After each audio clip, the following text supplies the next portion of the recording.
صحیح بیرسٹر صاحب سے پوچھتے ہیں نا. بھائی بیرسٹر صاحب آپ کو بھی کنفیوژن پسند ہے, آپ بھی چاہتے ہیں دھند چھائی رہے, تحریک انصاف میں کلیئرٹی نہ ہو.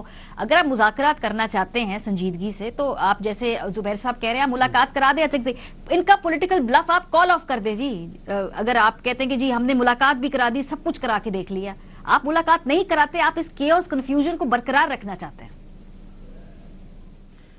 دیکھیں نہیں ماریہ, بات یہ ہے کہ جو ملاقات ہوئی عظمیٰ صاحبہ کی, تو پھر دیکھیں آج بھی ان کی سٹیٹمنٹس اٹھا کے دیکھیں تو ابھی حال ہی میں ریسنٹلی عظمیٰ صاحبہ, علیمہ صاحبہ, ان تمام کی سٹیٹمنٹس ہیں. مجھے تو سمجھ نہیں آتی کہ تحریک تحفظ آئین پاکستان والے بالفرض اگر محمود خان اچکزئی صاحب کی ملاقات کروا بھی دی جائے تو اس چیز کی کیا گارنٹی ہے کہ ابھی تو کہتے ہیں نا کہ مینڈیٹ اچکزئی صاحب کو خان صاحب نے دیا ہے اور علامہ ناصر صاحب کو خان صاحب نے دیا ہے, تو کیا وہ اپنی بات سے پھریں گے نہیں؟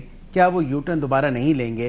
اب یہ دیکھیں نا ٹی ٹی اے پی جو تحریک تحفظ آئین پاکستان کے جتنے ہمارے دوست ہیں باشمول ہمارے بھائی میرے بھائی زبیر صاحب, وہ بالکل مجھے بتائیں کہ کیا وہ کدھر کھڑے ہوں گے کہ ایک اگر فیصلہ کر لیا, مذاکرات کا دور شروع ہو گیا اور فیصلہ ہو گیا, تمام چیزوں پہ جو ہے وہ ڈسکشن ہو گئی اور پھر اس کے بعد بالکل ایک ڈیسائیڈ ہو گیا کہ یہ تمام تر چیزیں ہیں جی, ہم نے ان پہ فیصلہ کر لیا اور یہ ہم نے ایگری اپون کر لی ہیں, پھر اگر اڈیالہ میں بیٹھے خان صاحب جو ہیں وہ کہیں کہ جی میں تو اس تمام تر فیصلے کے اوپر پابند نہیں ہوں, سر وہ ان کا مسئلہ ہے. میں کہہ رہی ہوں آپ اپنی طور پہ ملاقات نہ کروا کے اس کنفیوژن کو آپ مزید بڑھا رہے ہیں نا.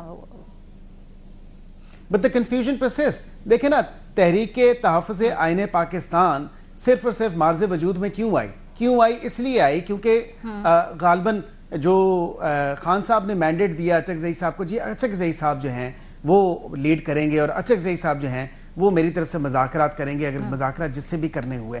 اب یہاں پہ یہ بات ہے کہ کیا جو ڈیسیجن اس تحریک تحفظ آئین پاکستان کے لوگ کریں گے کیا پی ٹی آئی کے لوگ مانیں گے؟ علیمہ صاحبہ کی سٹیٹمنٹ کچھ اور ہے, عظمیٰ صاحبہ کی سٹیٹمنٹ کچھ اور ہے, اور ابھی حال ہی کی سٹیٹمنٹ اٹھا کے دیکھیں تو عظمیٰ صاحبہ نے کہا یہ میں زبیر صاحب سے پوچھوں گی ملک صاحب کہ وہ خان صاحب مانیں گے نہیں مانیں گے, انہوں نے کہا کہ اس کی اکاؤنٹیبلٹی زبیر صاحب ہمیں دیں گے. میں آپ سے کہہ رہی ہوں بات کرنے کی ضرورت نہیں جی. ہاں نہیں اس کا جواب زبیر صاحب دیں گے نا, کل کو نہیں مانیں گے تو امبیرسنگ ان کے لیے ہوگا. میں آپ سے پوچھ رہی ہوں کہ بھئی اگر اچکزئی صاحب جا کے ملتے ہیں, مذاکرات آگے بڑھتے ہیں تو یہ فیسیلیٹیٹ حکومت کرنے کو تیار نہیں ہے, یعنی ملاقات نہیں ہوگی. اگر اس پہ کوئی انڈرسٹینڈنگ ہے آپ کی حکومت کی؟